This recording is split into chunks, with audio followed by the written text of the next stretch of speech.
Alors, ils sont quatre, comme toutes les games de Dune, merci. Nous avons notre favori, bien évidemment, puisque c'est notre Frenchie, c'est Fizou qui va jouer contrebandier. Fizou, que vous pouvez appeler Fiz, c'est comme vous voulez.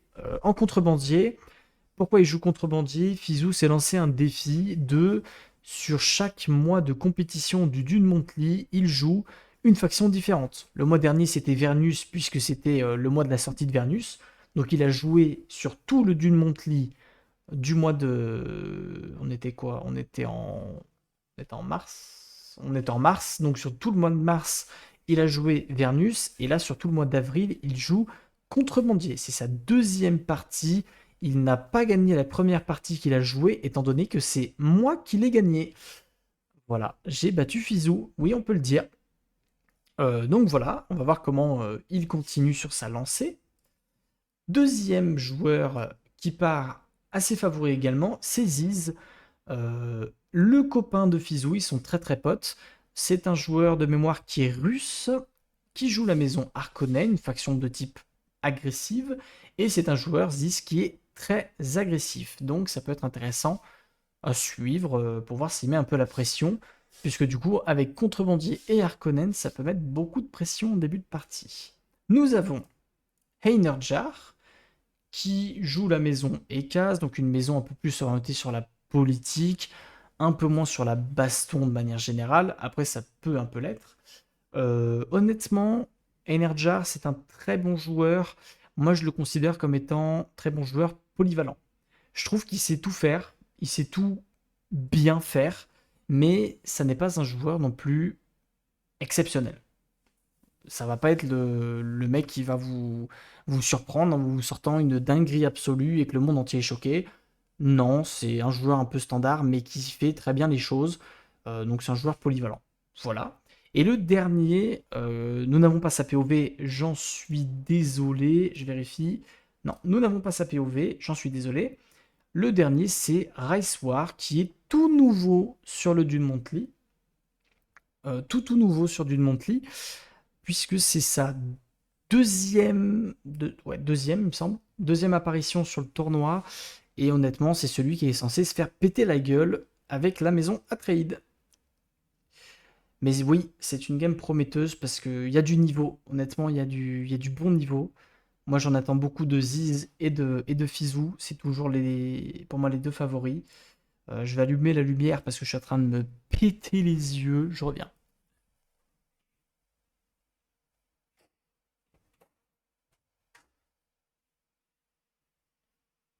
Et bonjour. Comment il va, BFF? T'as loupé un BO, maman? Sur la LEC là? Non, je le regardais à côté. J'ai deux gagnés quoi, hein. Comment te dire, BFF? Je suis. J'ai peur. J'ai peur pour mon Europe. J'ai très peur pour mon Europe. Non, par contre, on en parlait, le gros divertissement. Ouais, non, mais. Le divertissement en Europe, c'est cool, y a pas de souci, hein. Mais par contre, à l'international, il s'agirait de commencer à jouer. Ça devient chiant, les gars. Non, par contre, en termes de journée de League of Legends, c'était exceptionnel. Parce que bah, il y avait la finale européenne qui était cool à suivre quand même.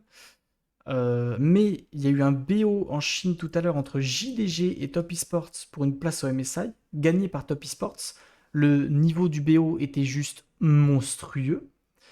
Voilà. Et surtout, il y a eu la finale coréenne ce matin. Il y a eu le T1 Genji ce matin qui est allé en 5 parties. Et le niveau, très honnêtement, c'est l'un des plus beaux BO que j'ai vu sur League of Legends. C'était un truc de malade mental, comment ça jouait bien. C'était un niveau de finale de championnat du monde. Vraiment, c'était exceptionnel. C'était un truc de fou. Si vous aimez League of Legends et que vous aimez l'esports, allez vous mater la finale Genji T1 de ce matin. Elle était folle. Elle était juste absolument folle. Donc voilà. Non mais oui, ouais, mais ça, on va se faire ouvrir en deux, hein, concrètement. Faut pas chercher. On n'a aucune chance. Il n'y a que G2 qui a un truc à faire, mais je pense qu'ils se font ouvrir en deux. Retournons sur Dune. La pause League of Legends est fermée. L'Europe se fera ouvrir au MSI et on sera tous contents. Ziz, qui nous récupère des zones très proches du centre de la carte. Il a donc eu le spawn centre de carte avec, avec deux déserts profonds pardon, collés à sa base. Ça, c'est un peu dommage, ça, par contre. Alors, pour ceux qui ne comprennent pas, quand je dis base centre de carte, en fait, vous savez, donc vous commencez toujours sur un certain endroit de la carte et vous êtes toujours normalement un peu à l'opposé de vos adversaires.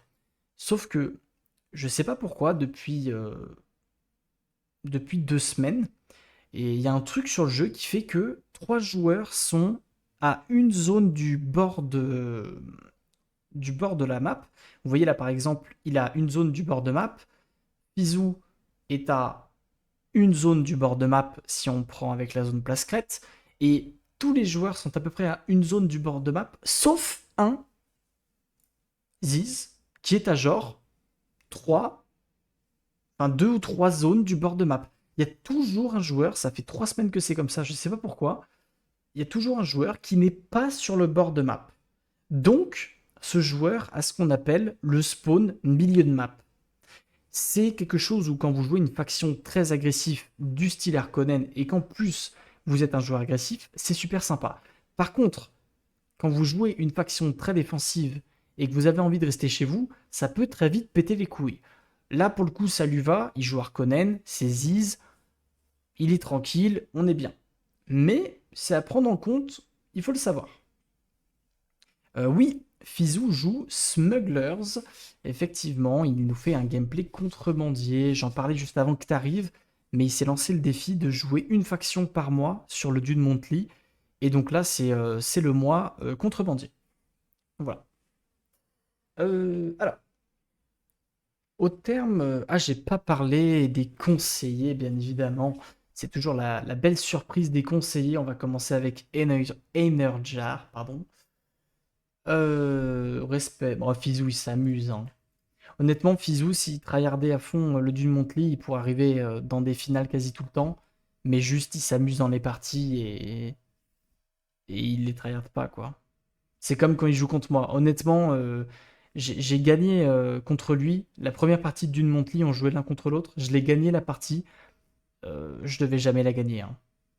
Vraiment, c'est un peu un scandale de comment je l'ai gagné, quoi. Mais voilà. C'est comme ça. Il s'amuse. Laissez-le s'amuser, bordel. Au niveau des conseillers. Faisons la pause conseillée. Nous avons 5 minutes en début de partie. Le temps qu'ils prennent leur zone, qu'ils se mettent bien. Et puis après, on fera la pause zone. Au niveau maison et case, nous avons le conseiller. Je connais pas les noms, je suis désolé. Premier conseiller qui nous dit que chaque sanctuaire que vous possédez sur la carte va vous donner un bonus de Solari de plus 15. Également, ça va vous réduire le coût de construction des chefs-d'œuvre de 40% par sanctuaire. Ce qui est quand même assez intéressant. Le deuxième, c'est le bonus sur les... Ils ont la même gueule, ça m'énerve. Il me semble que c'est le bonus renseignement. Non, pas du tout. C'est le bonus autorité. Voilà, je l'ai reconnu avec la moustache. C'est l'agent qui vous dit que si vous capez une zone, donc vous prenez le contrôle d'une zone pour, imaginons, 150 d'autorité, si derrière vous lâchez la zone, vous laissez la zone, et ben vous allez récupérer 100% de son coût d'autorité. Ce qui fait qu'une zone ne vous intéresse plus, hop, on l'enlève, on en récupère une autre. Ou voire même, la stratégie qui est toujours utilisée avec Ekaz, c'est vous récupérez la zone, vous construisez, j'arrive pas, 5 chefs-d'œuvre sur la zone, et vous lâchez la zone. Comme ça, vous faites tous les bonus de production des chefs-d'œuvre avec les Solari et des choses comme ça, et vous lâchez la zone 3 secondes après, et comme ça, vous vous êtes fait des ressources tranquilles. C'est quelque chose qui se fait pas mal avec Ekaz. Vous verrez, je pense qu'il le fera plus tard. on reviendra. Ziz, au niveau des conseillers, ils ont tous la même gueule aussi chez Harkonnen, ça m'énerve. Nous avons le conseiller qui nous dit que vous avez un bonus de production de main-d'œuvre de +2, c'est un bonus tout le temps, et également, il vous dit que les temps de recrutement des unités militaires sont réduits de 20%. C'est toujours intéressant. Le deuxième, il me semble que c'est le bonus militaire qui vous dit que quand vous avez au moins un village sous oppression, vous avez des bonus de main-d'œuvre. Donc il a vraiment fait quelque chose de très militaire, Ziz.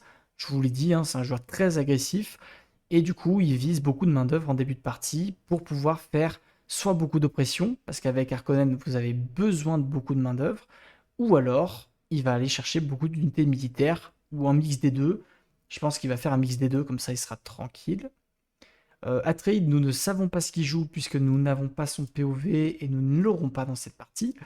Et Fizz, en conseiller, nous avons les deux conseillers qui vous donnent des bonus sur les QG clandestins.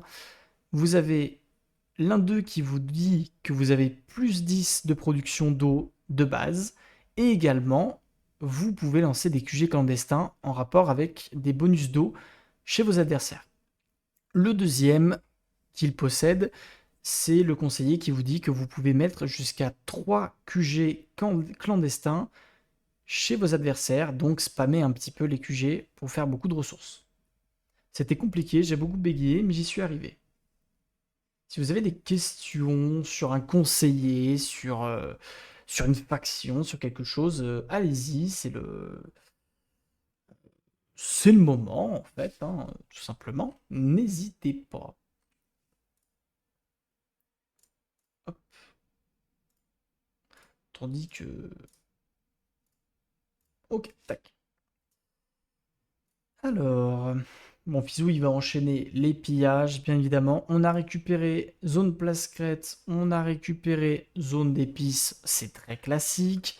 On reste sur 3 zones pour contrebandier assez longtemps, parce que on peut se le permettre avec contrebandier, et après, quand on aura pas mal d'autorité, on ira choisir les zones qui nous intéressent vraiment, donc les zones spéciales, pour aller chercher des bonus de ressources très vite.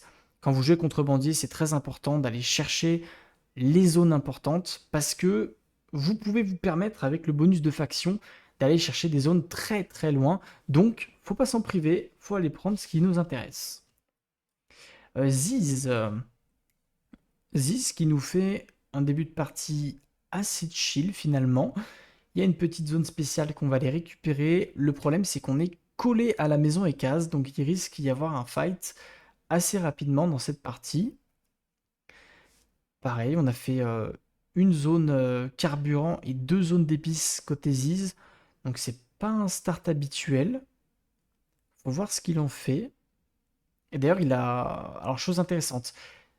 Mais on n'a pas de carburant en réserve. Donc si ça se trouve, il a déjà utilisé le carburant. Alors, non, non, il ne peut pas l'avoir utilisé. Non, je vous dis une connerie. C'est juste qu'il n'a pas encore construit le bâtiment. Faut faire attention. Ok, on va juste piller la zone spéciale. Pourquoi on pille les zones? On pille toujours les zones, puisque quand vous pillez une zone, ça empêche les adversaires de pouvoir l'attaquer pendant un certain temps. C'est qu'importe quelle faction vous jouez, si quelqu'un vient de piller une zone, vous ne pouvez pas aller l'attaquer et donc pas la contrôler pendant, il me semble que c'est 20 jours, quelque chose comme ça. Donc ça vous fait gagner du temps et là, ça fait chier la maison Ekaz parce que il était peut-être intéressé par cette zone spéciale et du coup ça l'emmerde. Niveau Landstrad, on a des trucs très classiques. On a des petits bonus de Landstrad gagnés par la maison Ekaz. Nous avons des petits bonus de pillage gagnés par la maison Atreide. Et le bonus place crête que je n'ai pas vu sur qui il était. Alors, maison Ekaz. Maison Ekaz, vous voyez, le but du jeu, c'est de faire des sanctuaires le plus rapidement possible. Je rappelle que pour faire un sanctuaire, il suffit de contrôler toutes les zones autour d'une autre zone, en fait, pour faire un sanctuaire. Si vous entourez une zone, c'est un sanctuaire. Et les sanctuaires, qu'est-ce que ça fait? Ça vous donne des bonus de Solari pour votre faction, et surtout, ça vous donne un bonus d'autorité. Ce qui fait que plus vous avez d'autorité, plus vous avez de territoire, plus vous avez de territoire, plus vous avez de sanctuaires. C'est un effet snowball. C'est toujours intéressant. On a fait beaucoup de militaires côté Ekaz aussi. Je pense qu'on a peur du Harkonnen. On sait que Ziz, c'est quelqu'un de très agressif.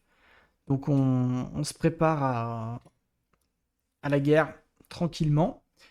Là, on va aller récupérer cette zone ici. Même si c'est une zone sans ressources, et bah, on va pouvoir la récupérer gratos et se faire un deuxième sanctuaire. Comme ça, on a un joli boost d'autorité.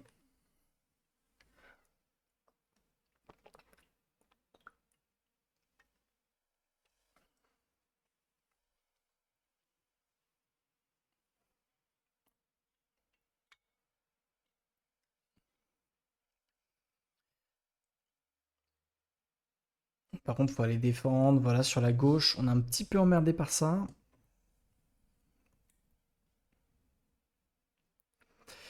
On a fait beaucoup de production de place crête sur Maison et Case, c'est tout à fait normal.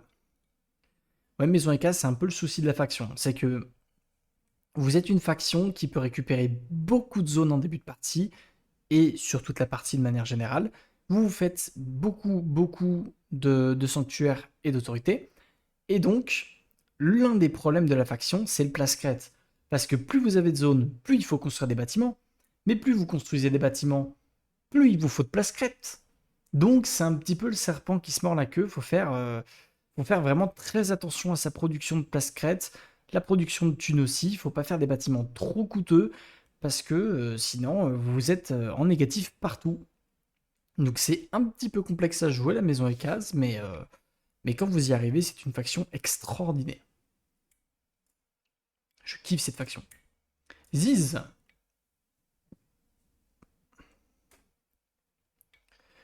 bah Ziz, il m'étonne parce qu'il est en train de nous faire une partie assez chill en fait, hein. Il n'a pas l'air d'avoir envie d'agresser. Je pense qu'il s'est dit que ça valait pas le coup. Il va jouer le grand volcan. C'est absolument pas le grand volcan, c'est le mont Idaho. C'est dimanche soir, les gars, hein. C'est dimanche soir, les gars, il y a du mal. Je vous le dis. La journée a été longue. Pas chier.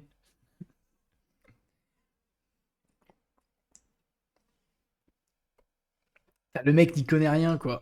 C'est c'est relou. Moi, je regarde un stream de Dune. Le mec, il confond entre le grand volcan et le mont Idaho. Enfin, je veux dire, ça me dégoûte, quoi.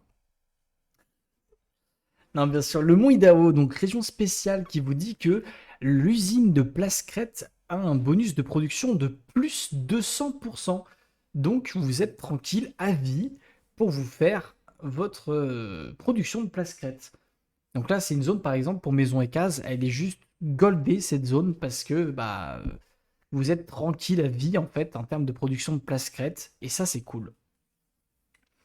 Je rappelle que plus de 100 de production pour l'usine de plasquettes, ça vous fait que c'est à plus 30 de plasquettes par minute. Alors que normalement, c'est du plus 10. Donc c'est vraiment intéressant.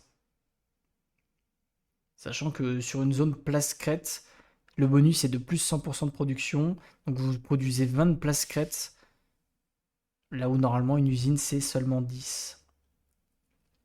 Alors, on est toujours sur 3 zones côté Fizou. Par contre, on commence à beaucoup stacker l'autorité. On en a quand même 300.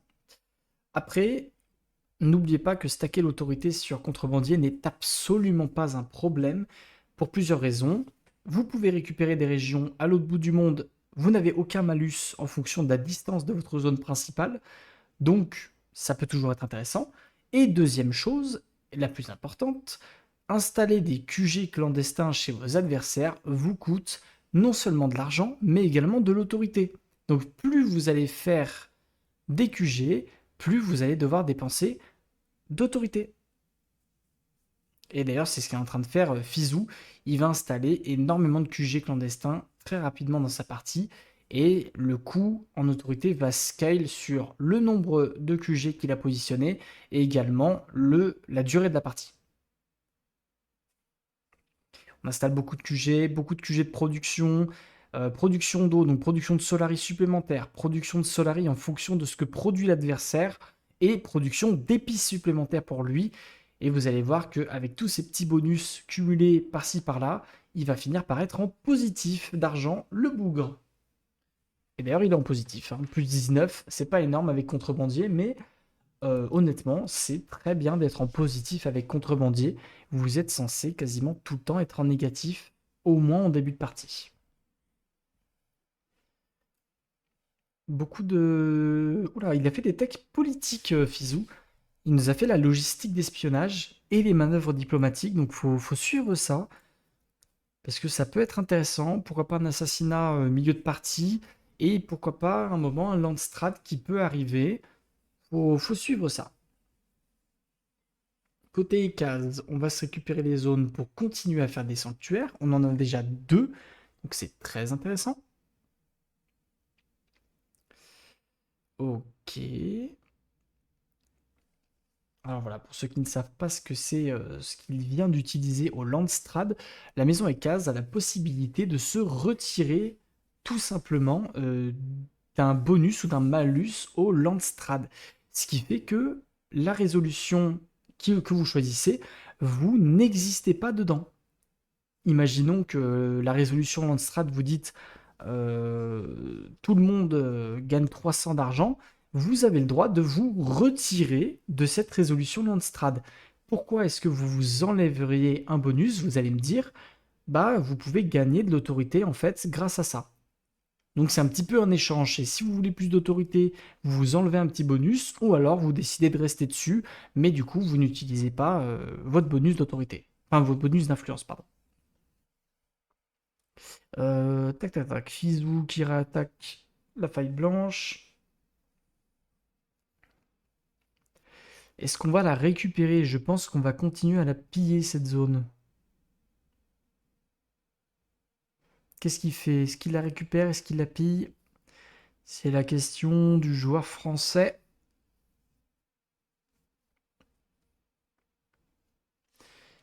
Piller, pas piller, piller, pas piller. Alors je pense que s'il attend, c'est pour la récupérer, hein. Ça me paraît assez logique. Si vous attendez comme ça, c'est que vous voulez vraiment récupérer à fond.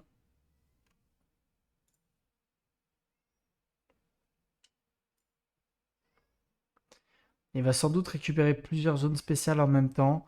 Je pense qu'il va aller faire le petit tour pour aller récupérer le lac d'acide et il va caper les deux zones en même temps, ce qui vous fait que vous perdez un petit peu moins d'autorité. C'est bien joué de sa part. Ziz, qu'est-ce qu'il nous fait? Tandis qu'on a un problème de POV côté Energar. Bon, Ziz, il est bien, il chill, hein. On a de la thune, on a du place-crête, on a de la main-d'œuvre, on fait les bâtiments, on avance tranquille. Non, c'est une game chillax côté Ziz. Ça m'étonne. Ça m'étonne vraiment parce que d'habitude, il aime bien taper les gens, quoi.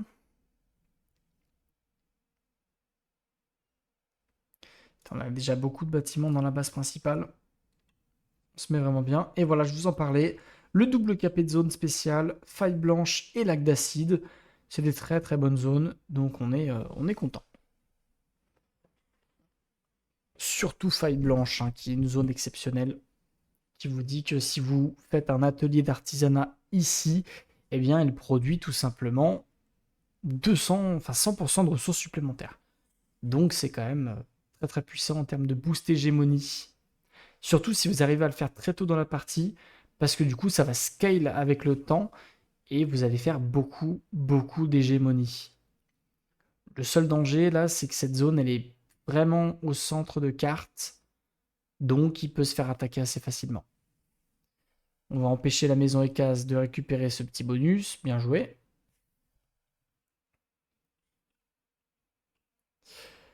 On a lancé centre de recherche sur la zone lac d'acide. Pourquoi? Parce que le lac d'acide produit plus 50% de ressources supplémentaires sur le centre de recherche. Donc, c'est toujours intéressant à aller chercher. Jar, on a récupéré la POV. On est en train de faire les équipages tranquillement dans les moissonneuses, puisqu'on a 3 zones de moissonneuses. Et la zone épave spatiale pour aller tranquillement chercher le vaisseau. On a déjà 50 unités hein, de guilde spatiale. Donc on n'en est pas si loin que ça de ce vaisseau. Sur le milieu, on va dire le milieu terme, il va pouvoir l'avoir assez vite. Et bonsoir Quarks, bienvenue, bienvenue. Où en est la game? La game a commencé il y a 25 minutes à peu près. Et pour le moment, c'est une game très chill. Personne n'attaque. On reste un peu chez soi, on fait un peu de tout. Il y a de l'économie, il y a un petit peu de politique, voilà, on fait un petit peu de tout. Et Fizou est sur Smugglers, sur Contrebandier. Pour rappel, pour ceux qui débarquent, Fizou est le joueur français. Et Fizou s'est lancé le défi de jouer une maison par mois différente sur chaque édition du Dune Monthly. Le mois dernier, il a joué la maison Vernus. Et ce mois-ci, il est sur Contrebandier. Voilà, c'est son petit truc à lui. De toute façon, il sait tout jouer. Ziz, qui va piller la fosse polaire pour éviter que les gens puissent la prendre. C'est bien joué. Surtout contre le contrebandier. Parce que contrebandier, ça peut très vite péter les couilles si elle récupère la fosse polaire. Surtout vu comment la map est faite pour lui. On va essayer de piller au max. Hein. On empêche les gens de s'étendre. C'est bien joué.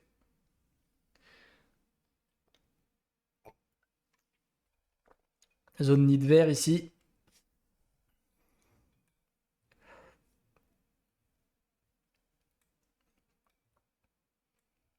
C'est moi où il y a énormément d'épices sur cette map là.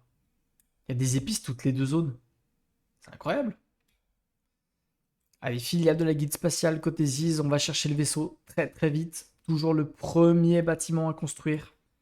En tout cas, des bâtiments spéciaux de la faction, c'est toujours le premier que vous faites. Du moins à 90% du temps. Mais ouais, là, il y a beaucoup beaucoup d'épices sur cette carte. C'est un peu bizarre. Il y a vraiment de l'épice sur toutes les 2 zones en fait. Hein. C'est une map épice. Épice, putain.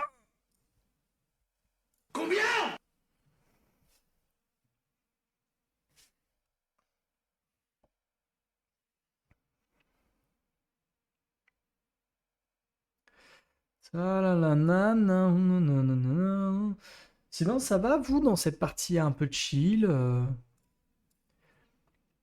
Energar qui commence à faire beaucoup de militaires. Attention aux réserves. Hein. Attention aux réserves.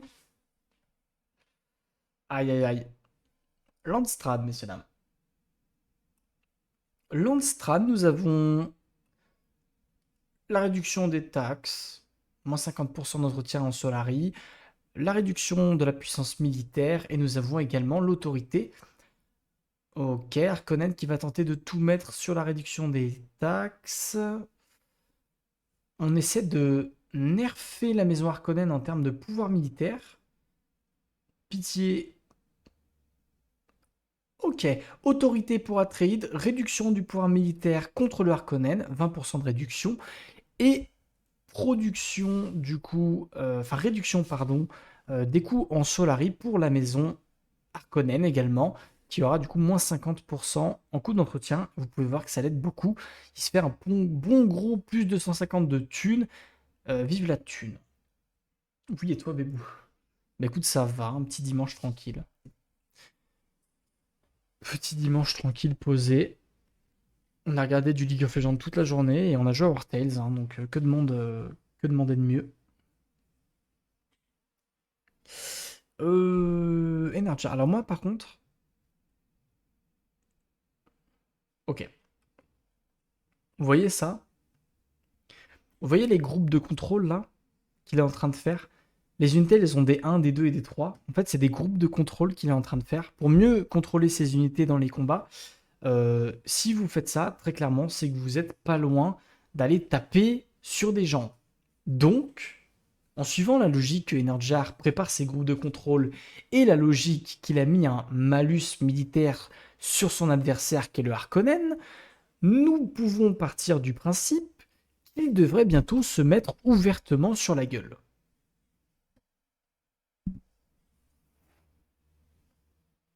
C'est mon prochain upgrade de gameplay.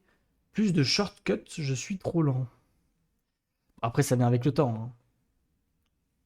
Ça vient avec le temps, ça vient avec... Est-ce que tu es habitué à le faire aussi, hein? Moi, il y a des choses maintenant, c'est des automatismes, hein. Mais il y en a que des fois, j'oublie complètement, hein. Moi, je t'avoue, les groupes de contrôle des unités, je le fais pas, hein. Je le pense... Enfin, j'y pense pas et je l'utilise pas. Moi, je préfère micro-gérer avec la souris à vraiment faire un par un, tu vois. Après, c'est... Là-dessus, c'est très personnel, hein. Ok, le poste de commandement côté maison et case. On fait beaucoup de recherche militaire, hein. On va aller chercher le bonus de plus 20%, 2 points de vie. C'est utile pour les batteries Corino. Ouais, mais ça, c'est pour les connards qui jouent Corino. Ah, par contre, attention. On s'est fait bouffer, hein. On s'est fait bouffer. C'est ce que j'ai vu juste avant. J'ai hésité, mais non, non, non. Il s'est bien fait bouffer. Je pense qu'il a perdu 2 unités sur ce verre des sables. Fizou qui reste pour le moment sur ses 4 zones. Enfin, sur ces 5 zones, pardon. Il est bien, il chill. On se fait de l'autorité, on va aller chercher des QG clandestins, on a des zones spéciales à prendre. C'est une game tranquille du côté de Smugglers. Ah, tu sais, Quarks, sur cette chaîne, on a une petite haine envers une certaine faction. Après, c'est pas moi, hein. Il y a moyen que j'ai lancé un truc un peu violent quand même.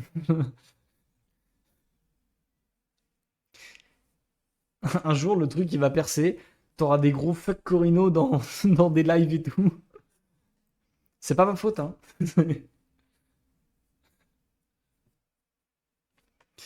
Allez, troisième bâtiment de type économique pour Fizou, je pense. Pour aller chercher le bonus de 10% de Solari. Et on a rushé. Alors, bon.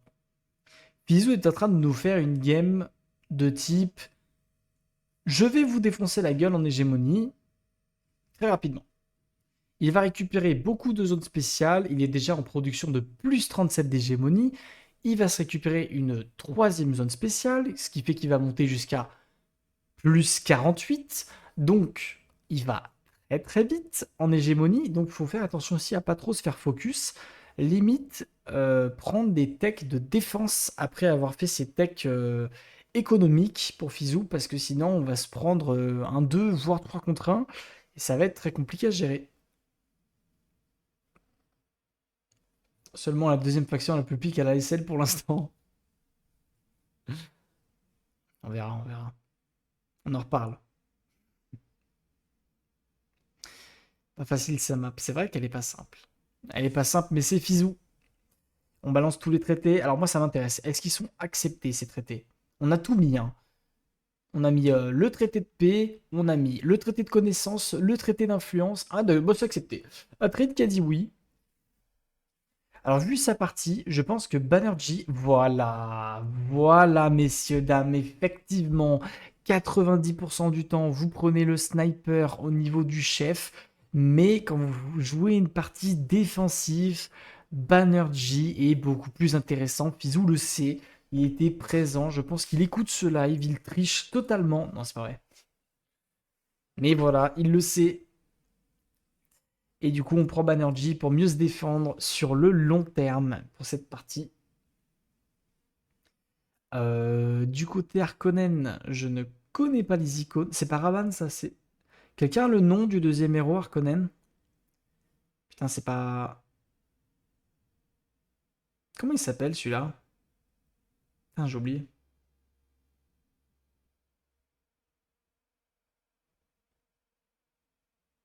Tu dis ça à chaque fois que quelqu'un fait un bon move.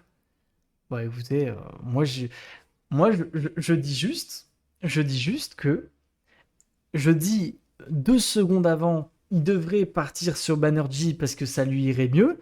D'un coup, il clique sur Banerjee. Enfin, écoutez, je, je suis la voix en fait. Je suis peut-être le Lisan Al-Gaïb. Je n'en sais rien, mais je vous propose des choses absolument fabuleuses. On va se faire bouffer côté Fizz. Non, on a de la chance. Côté Ziz, pardon. Eneljar, qu'est-ce qu'il nous fait? Check tes chevilles. Bon, ça va, hein, j'ai le droit, hein. De temps en temps, j'ai le droit. Une petite. Combien on a sanctuaires? On a 3 sanctuaires actuellement côté case. C'est vraiment pas mal. On va se faire le troisième juste ici en prenant cette zone. Alors, niveau Langstrad, taux de change de l'épice qu'on veut mettre sur le contrebandier, c'est assez logique. Mais je pense que les autres ont compris qu'il fallait tout mettre sur Harkonnen. Et d'ailleurs, ça va être fait, hein. Ils vont absolument tout mettre sur Harkonnen. Voyons voir. La trêve pour Harkonnen, c'est les contrebandiers qui vont se manger le malus de taxe d'épices. Ça ne plaît pas à Fizou, puisque du coup il passe en négatif en termes d'argent. Attention.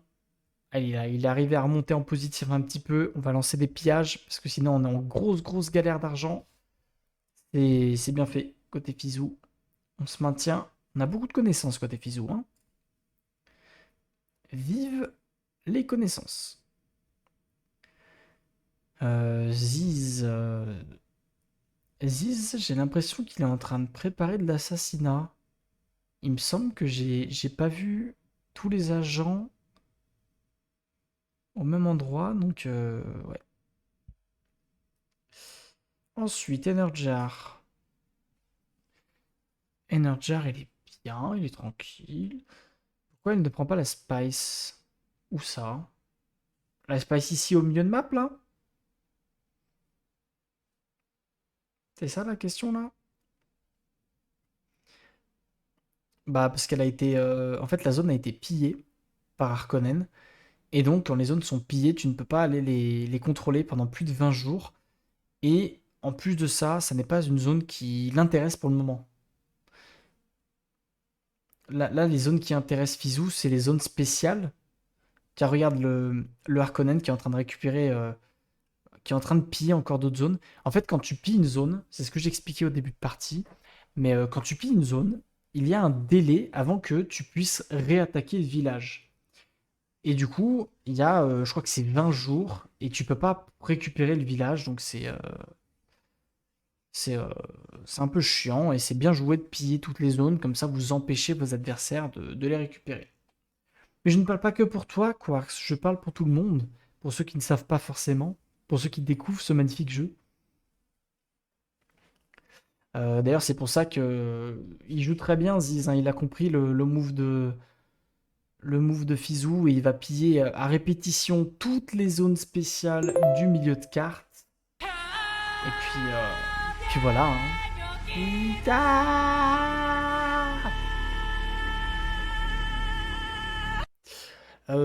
Par contre, le problème de Fizou dans cette partie, c'est que du coup, t'as Harkonnen qui lui pète les couilles au milieu de map en lui récupérant, enfin en lui pillant, pardon, toutes les zones spéciales. Donc, c'est quand même compliqué de s'étendre. Ça me fait trop peur. Eh, c'est trop fort le son des alertes, si vous voulez, je peux les baisser, hein. Moi encore ça va, mais pour vous, je peux les baisser. Ou les augmenter, hein, pour vous péter les oreilles.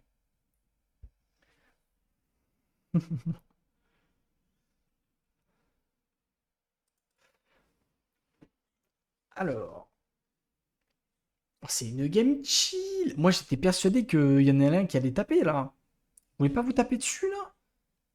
Ah, par contre, il accélère la game. Ziz, regardez, ça y est, on récupère les 2 zones. On a cancel le move d'aller les piller. On récupère les 2 zones en même temps. Pause polaire et la deuxième zone spéciale. Et on va se blinder de milices sur les deux zones. On va se blinder de tourelles, puisque du coup, on peut protéger les deux zones quasiment côte à côte. Donc, c'est quand même très, très intéressant. On fait le centre de maintenance complètement à l'autre bout de la zone, puisque la fosse polaire actuellement est en train de toucher 6 zones. Donc, c'est absolument monstrueux.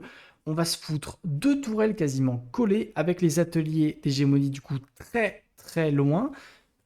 C'est l'avantage d'avoir des zones comme ça où vous pouvez construire sur toute la zone.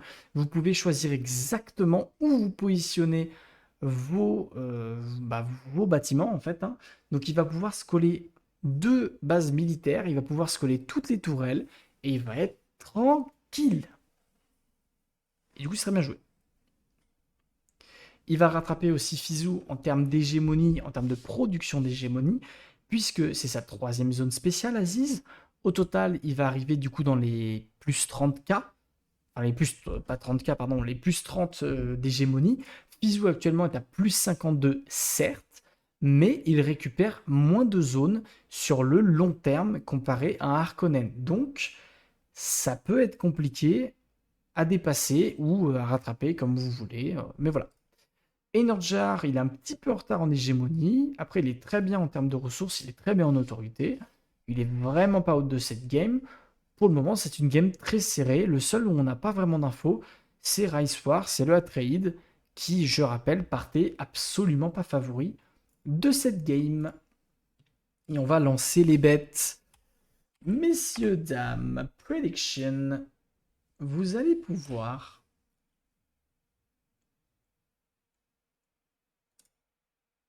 Alors, qui gagne? Vous allez pouvoir voter avec tous vos points de chaîne, bien évidemment. C'est tout là le sel du jeu. Pour savoir qui va gagner, n'hésitez pas à bet absolument tous vos points de chaîne à all-in complet sur une game qui est full even. C'est tout le but, hein, c'est le sel. Voilà, n'hésitez surtout pas. On y va. Messieurs, dames, vous aurez 5 minutes à partir de maintenant pour voter. La prédiction est partie. N'hésitez pas, voilà, on met tous les votes du monde, bien évidemment. Voilà, on n'hésite pas, hein. On met absolument tous ces points de chaîne, on balance, on balance. Et à la fin, certains pleureront des larmes de sang et de sel.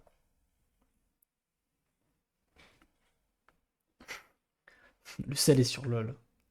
Moi, ça va. En vrai, en ce moment, ça va sur LoL. J'y joue tellement peu en ce moment que je fais des games trop chill. Genre, le premier mec qui insulte sur LoL, je mute tout le monde et je vis ma game et c'est trop bien. C'est trop trop bien. C'est le feu.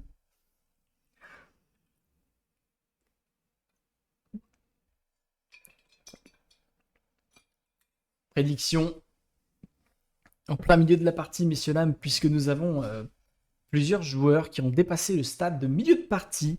Nous sommes à 15K hégémonie du côté de Fizou, donc pile la moitié. Ziz qui a dépassé la moitié à 15,7K. Enerjar qui est à 12,6K, mais ne vous inquiétez pas, ceux qui veulent miser sur la maison et case, il peut tout à fait viser une victoire hégémonie. Non, pardon, une victoire économique ou une victoire politique. Donc vraiment, ne vous en faites pas. Misez sur la maison et case, faites-vous plaisir. Et pour ceux qui votent sur Atreides, grand respect à vous, puisque nous n'avons pas vu une seule seconde de gameplay de la maison Atreides. Où est le chaume? J'en ai pas la moindre foutue idée, puisque nous n'avons pas vu une seule personne ouvrir le chaume de toute la game. Donc, mais ben voilà. Le diable. Non, pas du tout. Votez case, vraiment, c'est super. Moi, si j'étais vous, j'aurais peut-être voté case. Regardez, il vient de faire revivre son héros qui s'était fait bouffer par un ver des sables. Donc c'est super, il a perdu 150 d'autorité. Tu nous incites au mauvais bête. Mais non, pas du tout. Enfin, pour le moment, tout le monde est pour contrebandier. Je vois 100 points de chaîne dessus. Je vois qu'il y a du racisme anti-Ekaz, du racisme anti-Atreide et également Harkonnen, ça y est, qui commence à choper des points. Des gens ont confiance en Ziz, ça y est. Et Ziz, vous pouvez voir ces fabuleux steaks qui est en train de nous commencer à faire des techs politiques pour aller assassiner les gens. Et ça, c'est cool. On continue à piller les zones qui nous intéressent pas. 17K. Hégémonie. Pourquoi est-ce qu'il les a perdus? Pourquoi est-ce qu'il était à 17K pendant 3 secondes? Pas compris là. On a récupéré la zone nid vert en bas à droite de la carte du côté de Ziz.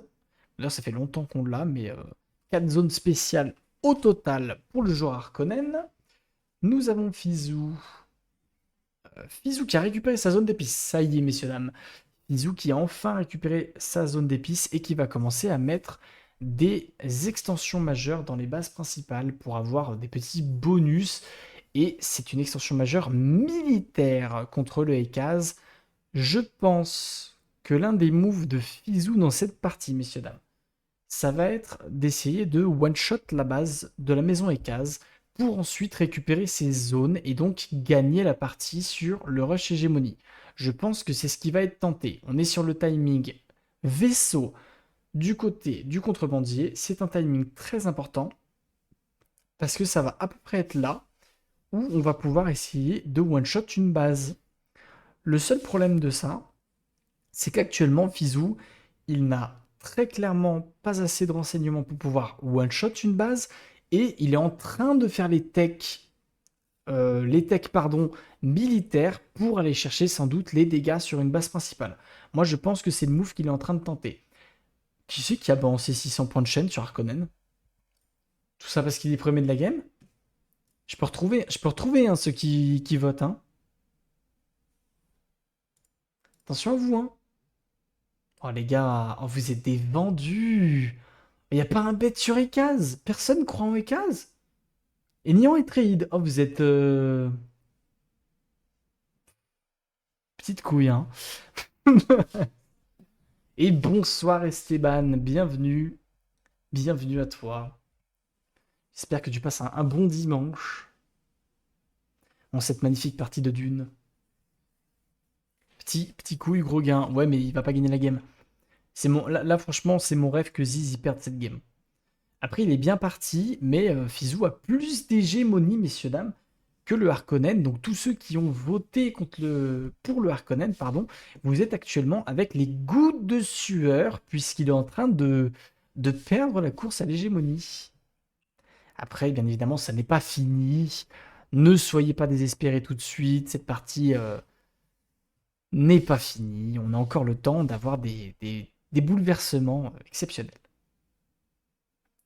Il va le blitzkrieg. Oui, oui, oui, oui, oui, oui, oui. Non, alors par contre, messieurs, dames, ce qui va se passer très rapidement sur ce milieu de partie, c'est que Enerjar, avec la maison Ekaz, va devoir bouger, dans le sens où il va arriver sur un stade de jeu où il est complètement bloqué par la map.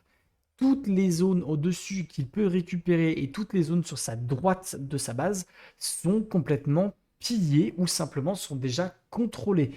Oh putain, il a ouvert le shop, j'ai pas vu. Aïe, aïe, aïe. Bref, donc toutes les zones qu'il veut aller chercher sont en train d'être pillées ou sont déjà contrôlées, ce qui fait que bah, il est un peu dans la merde, donc il va devoir taper les gens. On est en train de s'envoyer des messages entre Ekaz et Harkonnen pour dire qu'il faut fumer Fizou, puisqu'il est en train de produire 55 d'autorité, d'hégémonie, pardon. Donc, ça picote le cul. Ziz, après, petite couille, parce que plus 24, c'est juste que toi, t'as pas construit les ateliers d'artisanat, mais petite couille. On a le vaisseau, côté maison et case. Après, honnêtement, il a raison de le tenter. Il faut prévenir les autres joueurs qu'il y en a un qui va beaucoup plus vite que les autres. C'est comme ça que vous pouvez aller chercher des avantages sur un milieu fin de partie. C'est genre quelle phase de la Dune Monthly, genre quart, demi? Alors, absolument rien, Esteban. Il n'existe pas de quart, il n'existe pas de demi-finale pour le Dune Monthly. C'est un format que je trouve personnellement pas ouf, où en fait, chaque joueur joue 6 parties. À la fin, on regarde les 4 meilleurs, et les 4 meilleurs font une finale. Finale en une seule partie. Tout le monde joue 6 parties. C'est tout. Et il n'y a rien d'autre. Le meilleur ship, c'est pas 6 games, si, c'est ce que j'ai dit, 6 parties. Tout le monde fait 6 parties de phase de groupe, et puis après on prend les 4 meilleurs, et c'est en finale.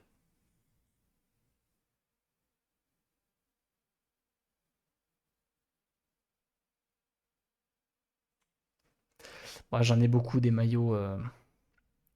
J'en ai beaucoup, beaucoup des maillots e-sports. Gagnés à la sueur de mon front, à la grande époque de League of Legends, qui n'est pas si loin. La grande époque où je faisais des LAN. C'est tant que tu as des tickets, tu peux jouer. Oui, alors quand je dis 6 games, c'est parce que la moyenne est de 6 games en fait. Au d'une monthly, quasi tout le monde fait 6 parties et pas plus, pas moins quoi. C'est pour ça.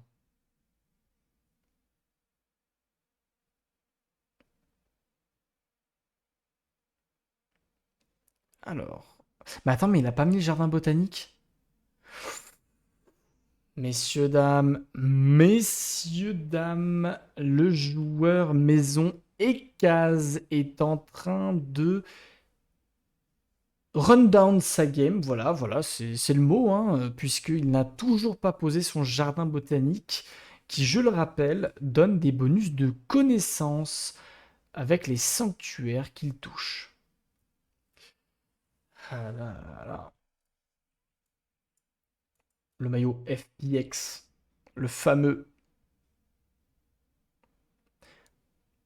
Si tu veux, j'ai RNG, j'ai IG, j'ai Genji, j'ai Fnatic, j'ai Liquid, j'ai FlyQuest, j'ai BDS, j'ai G2, j'ai. Bon, j'ai tout en fait. J'ai beaucoup, beaucoup, beaucoup, beaucoup, beaucoup d'équipes, beaucoup de maillots, et c'est plutôt cool. Et on va attaquer le Smugglers, messieurs, dames. Euh, Pourquoi est-ce qu'on attaque le Smugglers? Parce que actuellement, on a peur que le Smugglers aille très vite dans la partie. Et pourquoi? Parce que Ziz a dit moi, il va trop vite dans la partie, il va le taper. Donc, voilà, il va le taper. J'ai que des TDS et Solari. Ah là, la team du Sud, bien évidemment. Beaucoup de sueur. Ouais, mais je les ai pas payés, les maillots. En fait, des maillots que j'ai réellement achetés, il y a eu. Il y a eu quoi? Il y a eu Fnatic, mais genre 2000. C'était quelle année? 2020. Fnatic 2020, j'ai le maillot des Worlds que j'avais acheté parce que je le trouvais super joli. Fizou qui va perdre son vaisseau, messieurs, dames. Fizou qui va perdre son vaisseau. Mais c'est le seul maillot que. Par contre, faut taper le vaisseau, tape le vaisseau, tape le vaisseau. Oui, nice. Le ship hop PLS, par contre, c'est. Du coup, je pense que Fizou va gagner ce. Ah non, il se fait wipe. Ah non, il se fait wipe, wipe, wipe. Ok, bah écoutez, on est dégoûté quand on est Fizou, on a envie de crever tout simplement, puisque Harkonnen va très sans doute en profiter également, logiquement. Non, bah il en profite de son côté, hein. Écoutez, Fizou s'est fait complètement défoncer. Dommage. Non, les gars, ce qui était génial sur LoL, c'est que. Je sais pas s'il y en a qui ont connu ça, mais moi j'ai fait beaucoup de LAN de League of Legends, et il y avait un truc où. Sur les LAN de LoL, quand tu faisais des LAN qui avaient pas beaucoup de moyens, et plutôt que de filer de la thune en cash prize, et ben ils disaient bah, les gagnants ils chopent des maillots. Genre ils étaient en une espèce de collab entre guillemets avec les équipes et ils filaient des maillots. Et du coup bah il y avait des trucs, notamment j'avais fait des LAN quand les Worlds étaient joués en Europe et j'avais chopé, enfin j'avais gagné les maillots des équipes chinoises et coréennes qui participaient au championnat du monde. Donc c'est pour ça que j'ai le maillot FPX, que j'ai le maillot Invictus Gaming et le maillot RNG, parce que c'était les Worlds 2019 de LoL, et j'avais chopé tous les maillots asiatiques, gratuitement. En plus, ils sont super jolis. Donc, ça me va. Bon, Fizou s'est fait défoncer. Après, il a une très bonne reprod d'armée. C'est juste au niveau du vaisseau, ça pète un peu les couilles. Après, au moins, il garde sa zone et c'est le plus important. On est bientôt dans les 20K hégémonie. Ziz en a profité. Ziz en a profité parce que du coup, il a pu construire tous les bâtiments. Ça lui a laissé le temps de se mettre en formation tortue chez lui. Moi, j'aimerais beaucoup savoir où on est à trade. Vraiment, on ne le voit pas le trade. Ce serait cool de un petit clin d'œil, un petit peu, un petit truc pour savoir un peu qu'est-ce qu'il fout. Sachant que Ziz est également en train de faire beaucoup, beaucoup d'argent. 14K de thunes en réserve. On produit 566 de thunes minutes. Et Kaz aussi a beaucoup d'argent. On réattaque côté Kaz. On va la gagner cette fight, hein. Abandonne Fizou. Tu peux pas la win. Tu peux pas la win cette fight, Fizou. Il y a le vaisseau. Le vaisseau. Ouais,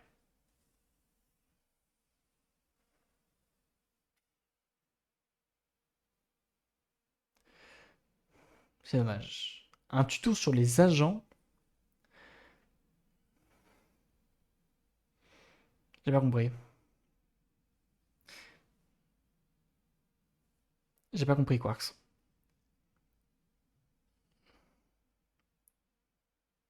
Si tu parles de la vidéo que j'ai faite, elle est sortie depuis quelques temps déjà. Ok, ok, ok, ok. Bon, il va kite les unités au maximum. Attention vers des sables qui en plus c'est du côté de la maison Ekaz, hein. Par contre, on kite mal côté Enerjar, on perd beaucoup de temps. Après, on va le pourchasser jusqu'au bout du monde. On a les réserves pour. Que je devais la regarder. Mais en plus, elle est bien. Je l'ai bien faite. Bon, vendez-lui du rêve, les autres, là, ceux qui l'ont vu. Non, effectivement, j'ai fait un tuto sur toutes les missions et enfin, comment on gère un espionnage, un assassinat et tout ça. Donc voilà.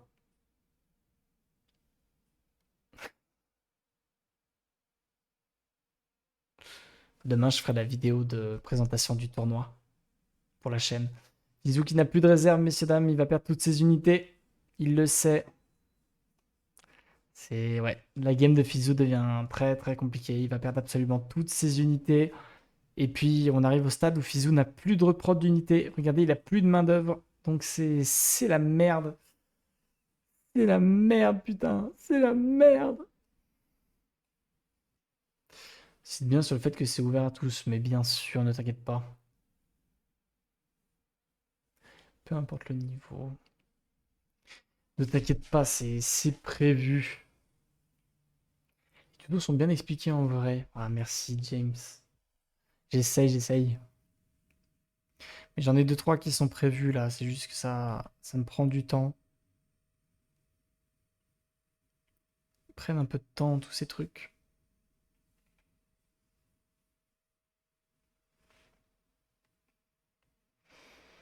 Ah, le ticket sur le câlin d'inscription. En fait, quoi que c'est plus une vidéo pour présenter le tournoi et dire on a un Discord du NFR, je le mettrai en description. Et je dis tous ceux qui veulent s'inscrire, vous venez sur le Discord FR, on s'occupera de vous. Mais je vais pas leur dire venez, le ticket, machin. Ça va être un truc un peu plus global. Enfin, je pense que c'est beaucoup mieux comme ça, quoi.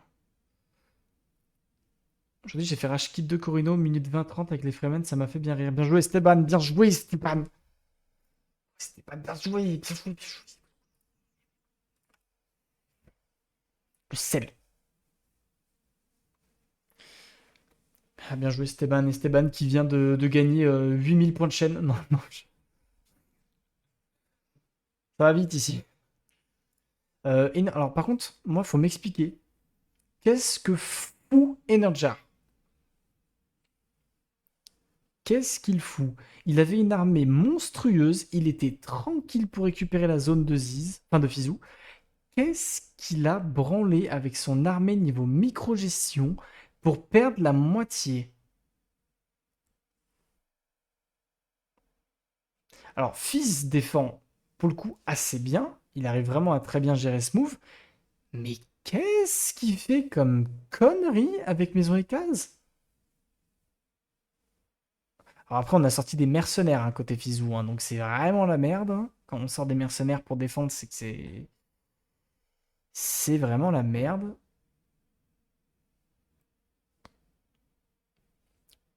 Après, moi, j'ai une théorie. J'ai une théorie sur les compagnies libres et je pense que vous la connaissez. C'est la théorie armes distance. La compagnie libre avec les armes distance, c'est absolument éclaté sa mère. C'est ma théorie. Et je pense que c'est de la merde. Après, faudrait un débat un peu plus poussé, mais pour le moment, c'est de la merde. J'ai un, j'ai fait un petit post de la stratégie. Non, c'est plus une idée de réflexion. Je sais pas si c'était le bon canal, mais je trouvais ça cool.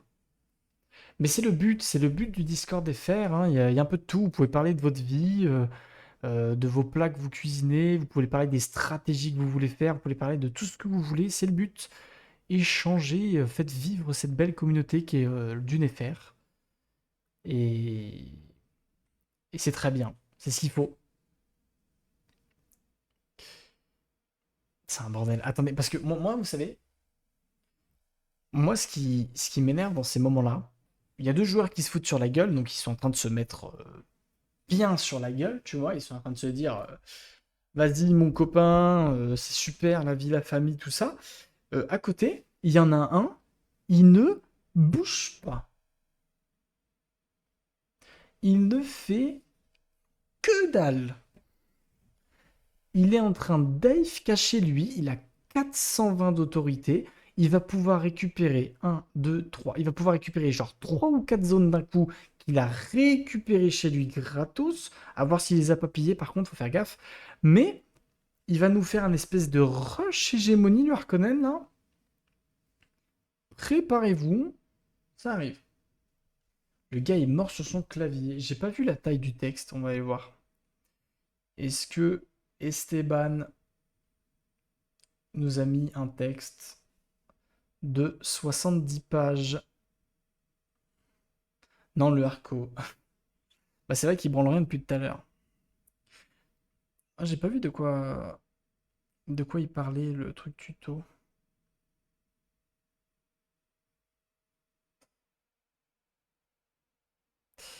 Tac, tac, tac, tac, tac. Tuto. Non, c'est pas ça. Stratégie.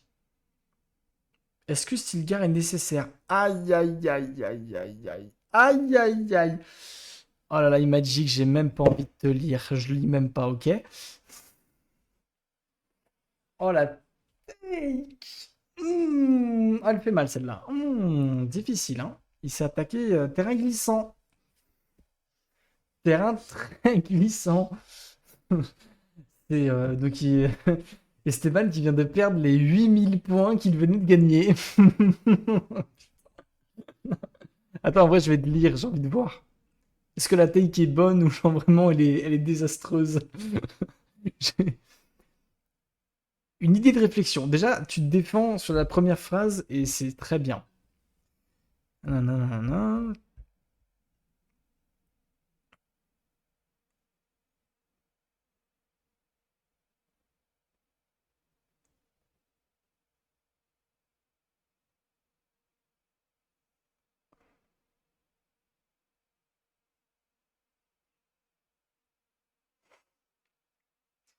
Alors, bah non, c'est trop tard. Alors en vrai, ta réflexion est bonne, Esteban, mais pour répondre à ta question, en fait, oui et non. Dans le sens où, oui, si tu es un joueur débutant ou si tu es un joueur qui, ouais, qui a encore un peu de mal avec la faction Fremen, en fait, il faut pas forcément jouer Stilgar parce que tu n'arriveras pas à gérer le manque de ressources que peut procurer les sièges. Après, quand tu joues à très, enfin, j'allais dire à très haut niveau, mais à haut niveau, on va dire, de Dune, euh, tu es absolument obligé de jouer Stilgar parce qu'en fait, les bonus des sièges en début de partie sont monstrueux. Et le fait que tu me dises que tu n'aies pas les alliances avec les sièges que jusqu'en fin de partie, bah, c'est une erreur parce que normalement, tu arrives à un stade où quand tu arrives dans allez, dans les 15K hégémonies, tu as toutes les alliances, quoi. Voire même avant. En fonction des parties, moi j'ai déjà fait des games où j'avais les alliances très très tôt avec Fremen. Et c'est super intéressant d'avoir les alliances parce que tu peux aller te rechercher les techs de connaissances qui font que tu as des bonus de production supplémentaires, tu as des bonus d'influence supplémentaires, et ainsi de suite. Donc, personnellement, et je pense que c'est aussi le cas de beaucoup de joueurs Fremen, Stilgar est obligatoire parce qu'il te permet de rusher tous ces bonus. T'as jamais assez d'eau? Bah alors c'est peut-être que tu prends pas les bonnes zones ou des trucs comme ça, Esteban. Parce que c'est la grande difficulté de jouer Stilgar, c'est gérer son eau. Mais le jour où tu sais gérer ton eau parfaitement et tout, t'auras jamais de problème. Tu seras trop bien. Ça te donne trop de bonus. Smugglers qui a gagné 2 agents supplémentaires avec la politique. Non, honnêtement, c'est peut-être juste que tu prends pas forcément les bonnes zones ou des choses comme ça, mais honnêtement, en fait, le bonus de révéler les sièges est complètement craqué. Faut qu'on se le dise, hein, ça rend le truc obligatoire et pour moi, limite, il faudrait qu'ils rework le conseiller et qu'ils disent juste que Fremen a les sièges révélés direct, quoi. Que tu le mettes en passif de la faction. Tous les sièges sont révélés et tu rework Stilgar pour faire autre chose. Parce que c'est ridicule, tellement on a forcément besoin de lui. Enfin, j'ai jamais vu une seule game où il n'y avait pas Stilgar, hein. Par contre, dans cette partie, messieurs, dames, Fremen déjà bien fort. Non, mais Fremen déjà bien fort, mais le petit rework comme ça, et au pire, tu fais en sorte qu'il les ait moins rapidement, les alliances de siège, mais ça peut être intéressant, tu vois. Avec plaisir pour les avis. Après, c'est un avis personnel, hein. Si toi, tu sens que t'en as pas besoin, tente-le, hein. J'ai mis sur Ramallo. Ça dépend de tes games, honnêtement. Ça dépend comment tu veux jouer. Franchement, moi j'aime bien l'autre aussi. La dernière, avec les réductions de coûts d'entretien en Solari, j'aime bien. Là-dessus, c'est très personnel. Je trouve que les trois sont forts, mais c'est en fonction de comment tu joues. Attendez, parce que, messieurs, dames, vous vous êtes foutu de ma gueule. Et retenez bien ça, hein. Vous vous êtes foutu de ma gueule. Vous m'avez tous dit, oh, t'es sérieux à nous faire voter pour Maison et Case, t'as pas de vie, oh, quel connard. Qui c'est qui est deuxième de la game et qui est extrêmement bien en économie, avec 500 d'autorité capée, puisqu'en fait, il va pouvoir récupérer tous ses sanctuaires d'un coup. Qui c'est qui va faire un rush hégémonie et gagner cette partie? C'est la maison Ekaz. Donc depuis le début, messieurs, dames, vous ne me faites pas confiance, vous êtes d'élus, vous ne comprenez pas, et moi j'ai vu l'avenir. Voilà. Donc si Maison Ekaz gagne cette partie, écoutez les takes.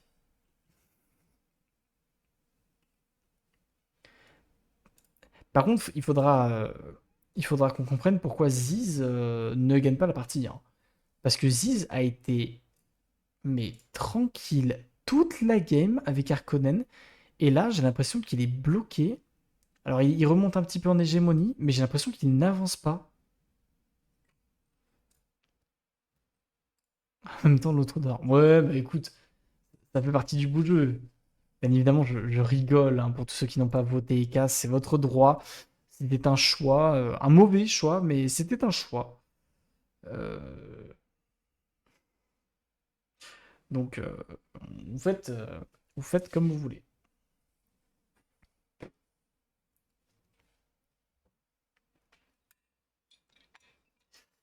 Alors,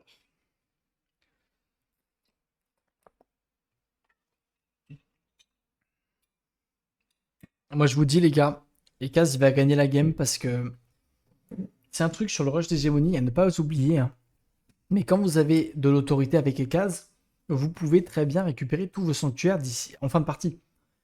Et là, il en a, de mémoire, il a 3 sanctuaires. Donc ça veut dire que ces 3 zones, qui en plus sont assez proches de sa base principale, donc coûtent un petit peu moins cher en autorité à récupérer, il va pouvoir tout simplement toutes les récupérer d'un coup et donc se faire 1800 d'hégémonie d'un coup.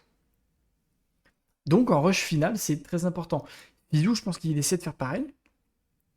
Il stack à fond, fond, fond, fond l'autorité. Il va essayer de récupérer une, deux, trois zones d'un coup pour se faire ce rush hégémonie, mais c'est moins intéressant qu'un Ekaz parce que sur le long terme, il produit moins d'autorité et ça va le coûter plus cher en autorité pour annexer de nouvelles zones. C'est le malus, enfin l'un des malus de contrebandier. Donc, c'est très compliqué. En plus, Ekaz vient encore de récupérer un bonus d'hégémonie, donc ça y est, Ekaz le dépasse.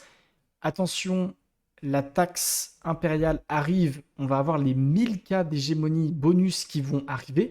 Tous les joueurs vont être dans les 24 k d'hégémonie, ne l'oublions pas. Pareil pour Harkonnen qui est à 22 k. Tout le monde a énormément d'autorité. Le seul qui est complètement derrière, c'est Atreide. Pour le coup, je ne vous ai pas menti, je vous ai dit que c'était le joueur le moins bon de cette partie. Enerjar, je pense qu'il nous fait un rush. Je pense qu'il la gagne, hein. En fait, la trade, il a pas mis son POV, Esteban.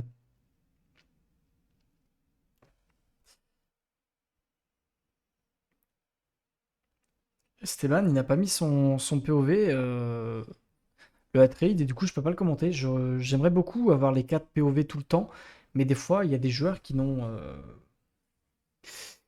pas la connexion, ou qui n'ont pas l'envie aussi, hein, de montrer leur POV. Je peux comprendre. Pour nous, c'est un peu dommage, mais.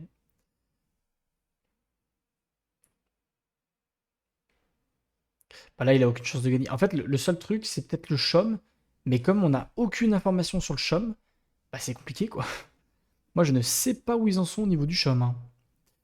Zone spéciale, messieurs, dames, c'est la zone la plus importante de cette partie, ce lac d'acide, parce que celui qui possédera cette zone entre le joueur contrebandier et le joueur maison Ekaz gagnera cette partie. Tourelle, pour moi, très mal positionnée. Elle est beaucoup trop agressive, cette tourelle. Elle va se faire complètement fumer.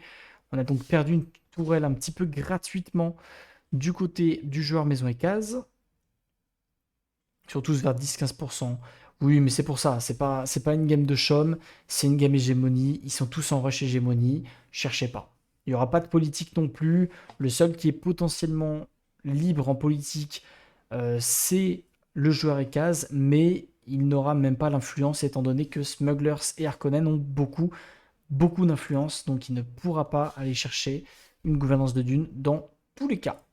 Et c'est le cas de tous les joueurs puisqu'il y en a certains qui sont éligibles à la gouvernance de Dune pour les prochains conseils. Ouf,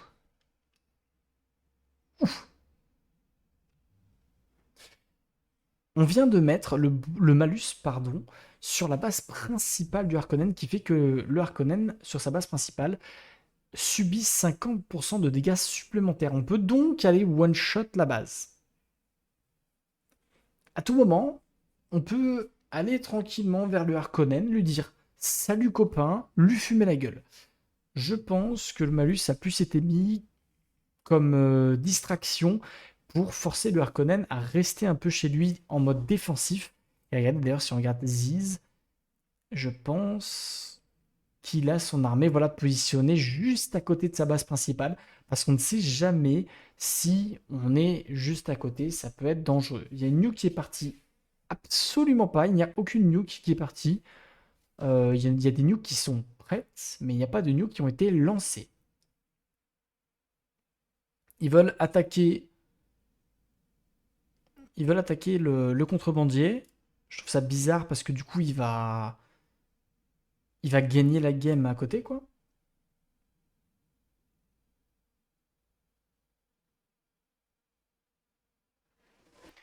Je veux pas montrer mon stream, sinon je me fais insulter. Non, mais après, c'est pour ça que je dis, ceux qui ont pas envie de montrer leur POV, ils ne la montrent pas, hein, c'est pas un problème. Parce que ça peut être dur aussi, hein, genre si vraiment tu te fais péter la gueule, c'est lourd, hein. Et je peux comprendre. Surtout que t'as des mecs genre Crime qui regardent ta game, le mec c'est le GOAT du jeu. Le mec il est super sympa, Crime il vient de parler, mais limite tu passes pour une grosse merde, tu sais. Crime il te donne des conseils, t'es en mode arrête, arrête, j'ai compris, je suis nul. Je m'identifie dans la trade. Ça me fait plaisir qu'il n'y ait pas de corrido. Je vous le dis, ça me fait vraiment plaisir. Et je vous en parlais.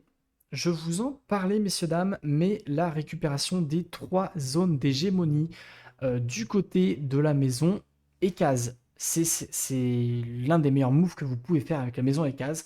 Fin de partie, vous récupérez tous vos sanctuaires, vous les récupérez dans vos zones, ce qui vous fait 600 d'autorité, enfin 600 d'hégémonie pardon, par zone. Donc là, il va tout simplement se faire 1800 d'hégémonie quasiment gratuitement. Il va récupérer toutes ces zones.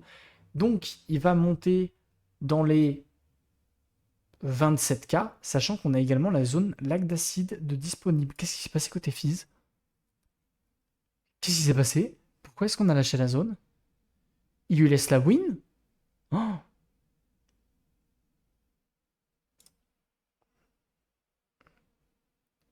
qu'est-ce qui se passe? Pourquoi est-ce qu'il a lâché la zone?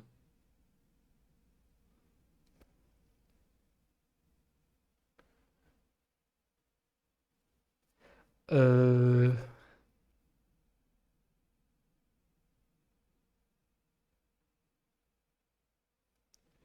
Aïe, aïe, aïe, aïe, aïe, aïe.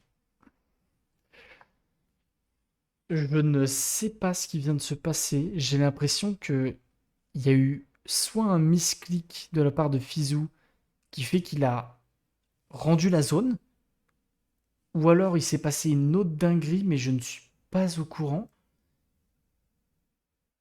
Virement PayPal, pourquoi pas. Mais en tout cas, bah, la zone a été lâchée, hein. Quel est le bâtiment en construction du côté... Messieurs, dames, la game est finie. C'est Ekaz qui va gagner cette partie. Personne n'a cru en Ekaz. Et vous aviez donc tous tort.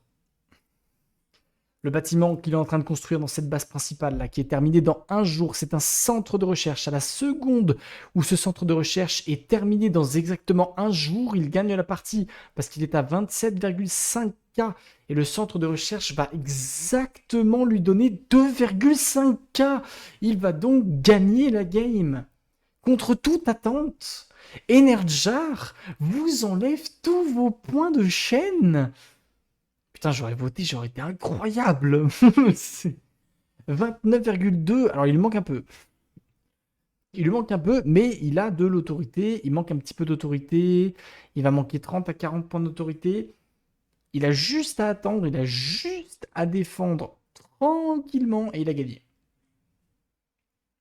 Honnêtement, on est à un stade de la game où il ne peut quasiment plus rien lui arriver. On va tenter de caper ce village. Ça va prendre 6 jours. Vous le savez, ça prend toujours 6 jours pour défendre certains villages. Honnêtement, il a raison de ne pas tenter une défense contre le Harkonnen parce qu'il va se faire wipe son armée, c'est pas intéressant. Par contre, tu as assez d'autorité pour récupérer un village et il va gagner la game avec ça. Prochain village qu'il récupère, c'est fin de game, 600 d'autorité, enfin 600 d'hégémonie et ce sera gagné. On va attaquer la zone spéciale pour mettre un coup de pression, pour forcer peut-être le joueur Harkonnen à venir défendre, mais cette game elle est finie, hein. 231, il faut juste 231 d'autorité, elle est finie cette partie. Ah, par contre, moi je veux qu'on m'explique ce qui s'est passé avec Fizou. Qu'est-ce qui s'est passé? Fizou a rage quitte la game? Il avait plus envie de la jouer? C'est quoi le truc? Ou vraiment c'était une strat? Faut nuke, hein, faut faire un truc, hein, côté Harkonnen. Faut nuke la gueule, hein. Ziz. Ah, mais sachant qu'il commence à se faire un petit peu déboîter, hein. La milice est forte, hein. Elle est où la nuke là? Mais balance une nuke! Ziz qui va tenter le rush, fin de game, hégémonie, pareil, il va faire le même move en prenant la zone spéciale et en prenant le centre de recherche. Mais Enerjar, la zone est récupérée, messieurs, dames. Cette zone est récupérée, c'est gagné. Enerjar remporte cette game de Dune Montly contre toute attente. Personne ne le voyait gagner. Et il gagne cette game